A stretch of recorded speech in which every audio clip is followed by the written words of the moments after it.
Hello future advocates, welcome to our channel law वाली दी। इस चैनल पे आपको एमएससी 3 ईयर या फिर 5 ईयर के लिए कंप्लीट गाइडेंस प्रोवाइड की जाती है ताकि आप अपने ड्रीम कॉलेज को इजीली अचीव कर सकें। तो बस इसी चीज़ को ध्यान में रखते हुए मैंने एक सीरीज स्टार्ट की हुई है जिसकी आज ये फर्स्ट क्लास है। इसमें हम डेली जो है 10 क्वेश्चंस को सॉल्व करेंगे जो कि MSCT 3 ईयर LLB के PYQs बेस्ड हैं, जो कि ऑफिशियल MSCT की वेबसाइट से डाउनलोड किए गए हैं। इसी तरीके से हम 10 क्वेश्चन करके सारे सब्जेक्ट्स को क्लियर करेंगे। आज फर्स्टली हम 10 PYQ questions of legal solve करते हैं। 24 क्वेश्चंस होते हैं जिसमें जो फर्स्ट क्वेश्चन होता है वो पैसेज बेस्ड होता है। मीन्स एक लॉन्ग पैसेज होगा और उसमें 4 ऑप्शंस दिए जाएंगे। आपको 4 क्वेश्चन उस एक पैसेज से सॉल्व करने होंगे। तो चलिए पैसेज पढ़ना स्टार्ट करते हैं। Drug laws exist to regulate the production, distribution and use of substances that can be harmful to individuals and society. Many countries classify drugs into different categories based on their medicinal use and potential for abuse. For example, controlled substances like heroin and cocaine are illegal in most places due to the high risk of addiction and harm. Prescription drugs such as a painkiller are legal but required a doctor approval. Governments impose strict penalties for drug trafficking, possession and unauthorized sale to deter illegal drug addiction activities. Some nations have decriminalized certain drugs, focusing on rehabilitation instead of punishment. International agreements such as the United Nations conventions help standardize drug control policies worldwide. Despite these laws, illegal drug trade remains a major challenge, often linked to organized crime.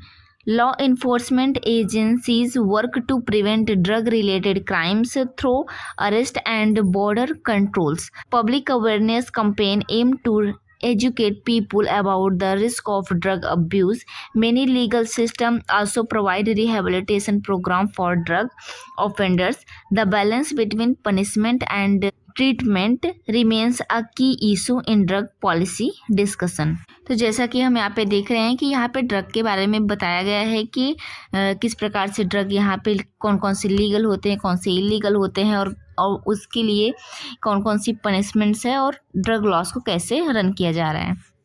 तो इससे related हमारा first question है, what is a major challenge in enforcing drug laws. Means drug laws को enforce करने में major challenge क्या है। तो मैं फर्स्ट आपको बता देती हूँ कि क्वेश्चन को सॉल्व करने की एक ट्रिक होती है जिसमें आप क्या करते हैं, आप सबसे पहले राइट आंसर को नहीं खोजते हैं, आप सबसे पहले उन ऑप्शंस को एलिमिनेट करते हैं जो कि आपको लगता है कि हाँ ये पूरी तरीके से गलत है, ये तो हो ही नहीं सकता। सो फर्स्टली हम एलिमिनेशन मेथड लगाते हैं, देन हम क्या करते हैं राइट ऑप्शन पर इजीली पहुंच जाते हैं। जैसे कि हमारा फर्स्ट क्या है, lack of interest in drug related crimes. क्या ऐसा बताया गया है पैसेज में कि ड्रग रिलेटेड क्राइम से किसी गवर्नमेंट को कोई इंटरेस्ट ही नहीं है, तो ये एक हमारा रॉन्ग ऑप्शन है। नेक्स्ट है organised crime and illegal drug trades. हाँ, ये कुछ सही लग रहा है कि इन्फोर्समेंट ऑफ ड्रग लॉज में इसका रोल हो सकता है। नेक्स्ट है over production of illegal medicine. क्या पैसेज में इलीगल मेडिसिन की ओवर प्रोडक्शन के बारे में बताया गया है? नो, सो ये भी गलत होगा। एंड नेक्स्ट है public protest against drug loss. तो पैसेज में ये भी नहीं इंक्लूड है, मीन्स ये आउट इन्फॉर्मेशन है, तो ये भी सही नहीं होगी। तो हम बी को करेक्ट मान के चलते हैं। तो राइट ऑप्शन है हमारा बी ही, organise crime and illegal drug trades. Next है What is an alternative approach to strict punishment for drug offenders? Means drug offenders जो होते हैं उनको स्ट्रिक्ट पनिशमेंट देने की बजाय हम क्या कोई अल्टरनेटिव अप्रोच अपना सकते हैं। तो हमने देखिए पैसेज में पढ़ा था कि गवर्नमेंट इम्पोज स्ट्रिक्ट पेनल्टीज। क्या करती है गवर्नमेंट? पेनल्टीज लगाती है एंड फोकस्ड करती है रिहैबिलिटेशन के ऊपर इंस्टेड ऑफ पनिशमेंट के लिए। तो इसमें हमारा फर्स्ट ऑप्शन है इंक्रीजिंग प्रिजन सेंटेंस। क्या हमें प्रिजन सेंटेंस को इंक्रीज कर देना चाहिए? तो नहीं, क्योंकि पैसेज में तो रिहेबिलिटेशन के बारे में बताया गया है। नेक्स्ट है डिक्रिमिनलाइजेशन एंड रिहेबिलिटेशन प्रोग्राम। ये सही हो सकता है क्योंकि पैसेज में भी रिहेबिलिटेशन के बारे में बताया गया है। नेक्स्ट है एलिमिनेशन ऑल ड्रग लॉस। तो ये तो पढ़ के ही गलत लग रहा है। नेक्स्ट है इग्नोरिंग ड्रग रिलेटेड इश्यूज, क्या हमें ड्रग रिलेटेड इश्यूज को इग्नोर कर देना चाहिए? तो नो। सो हम यहाँ पे बी करेक्ट मान के चलते हैं और हमारा राइट आंसर ही बी है। नेक्स्ट है what is the primary reason for drug laws, means drug laws को बनाने के लिए प्राइमरी रीजंस क्या थे? फर्स्ट है to promote the pharmaceutical industries, तो नो, फार्मास्यूटिकल इंडस्ट्रीज को प्रमोट करने के लिए क्यों बनाएंगे? To regulate and control harmful substances, means जो हार्मफुल सब्सटेंसेस प्रोड्यूस हो रहे थे मेडिकल इंडस्ट्रीज में उसको रेगुलेट करने के लिए, तो ये सही लग रहा है। एंड सी देखते हैं टू इंक्रीज गवर्नमेंट रेवेन्यू, तो नहीं, ये नहीं हो सकता। टू लीगलाइज्ड ऑल ड्रग्स, तो ये भी नहीं होगा, ऑल ड्रग्स को भाई क्यों लीगलाइज करेंगे? तो यहाँ पे राइट आंसर हमारा है बी। सो यहाँ पे बी हमारा राइट आंसर है। नेक्स्ट है why are prescription drugs legal while other are banned, means जो प्रिस्क्रिप्शन ड्रग्स होते हैं जो डॉक्टर हमें प्रिस्क्राइब करते हैं वो लीगल है, अदर बैंड क्यों है? तो फर्स्ट है because they are not harmful in any way, तो ये तो नहीं सही है। नेक्स्ट है because they are profitable for government, इसलिए, तो ये भी नहीं सही होगा। नेक्स्ट है because they are approved for medical use and regulated, तो ये सही होगा। क्यों? क्योंकि जो प्रिस्क्रिप्शन ड्रग्स होते हैं वो किसके लिए होते हैं? मेडिकल यूज के लिए होते हैं। एंड लास्ट में है because all drugs should be freely available, इसलिए हम कर देते हैं, तो ये गलत होगा। तो राइट आंसर यहाँ पे हमारा होगा ऑप्शन सी। तो यहाँ पे हमारा पैसेज कंप्लीट होता है। एंड नेक्स्ट हमारा फिफ्थ क्वेश्चन है X promised to Y that he will ensure that Y gets employment in a government job, in returns Y promise to pay rupees 1 lakh to X. In this context, which of the following statement give the correct legal position to the agreement? अब इस agreement को समझिए कि x क्या करता है, Y को promise करता है कि मैं तुम्हें गवर्नमेंट जॉब दिला दूंगा, इसके लिए तुम्हें क्या करना होगा? 1 लाख रुपए पे करने होंगे। अब इससे रिलेटेड आपको स्टेटमेंट पढ़ना है और सही आंसर को बताना है। The agreement is void as it is an against public policy, क्या एग्रीमेंट वाइड होगा? नेक्स्ट है द एग्रीमेंट इज वैलिड, या फिर एग्रीमेंट वैलिड होगा। The agreement is voidable at the option of Y, क्या वाई जो है एग्रीमेंट को वाइडेबल कर सकता है। नेक्स्ट है the agreement is wide being a वेजनिंग agreement, क्योंकि वो एक वेजनिंग एग्रीमेंट है इसलिए वाइड होगा।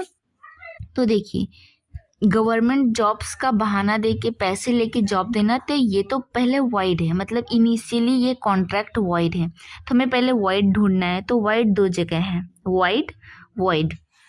वैलिड तो हो ही नहीं सकता, जिसे पहले काट दो। वॉइडेबल भी नहीं होगा क्योंकि वॉइडेबल कॉन्ट्रैक्ट सिर्फ 4 केसेस में ही हो सकते हैं, एक होता है कोवर्जन, एक होता है एंडो इन्फ्लुएंस, और एक होता है फ्रॉड, और एक होता है मिसरिप्रेजेंटेशन। ये चारों तो यहाँ पे हो ही नहीं रहे हैं।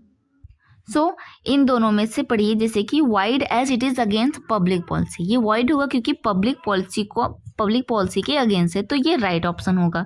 एंड ये रॉन्ग क्यों होगा? Void being a wagering agreement, ये कोई वेजरिंग एग्रीमेंट नहीं है कि फ्यूचर अनसर्टेन इवेंट्स के ऊपर बेस्ड है, तो ये गलत होगा। तो यहाँ पे हमारा राइट ऑप्शन होगा option A. Question number 6. Inciting disaffection and public disorder, hatred or contempt against the government is a legal offense. Which of the following charges will such an act attack? अब इसको समझिए, इसमें बोल रहा है inciting, inciting means भड़काना, किसको? Disaffection को, public disorder को, और क्या करना? कंटेम्प्ट करना अगेंस्ट गवर्नमेंट, मीन्स गवर्नमेंट के अगेंस्ट लोगों को भड़काना, र्यूमर फैलाना। तो ये सब कौन से ऑफेंस के अंतर्गत आते हैं? Perjury, forgery, sedition and revolt. तो इसमें हमारा राइट ऑप्शन है option number C, sedition. Sedition के अंतर्गत वो वे ऑफेंसेस आते हैं जिसमें कि कोई इंसान, कोई ग्रुप मिल के जब किसी भी चीज़ को गवर्नमेंट के अगेंस्ट भड़काते हैं तो वो ऑफेंसेस सेडिशन के अंतर्गत आते हैं।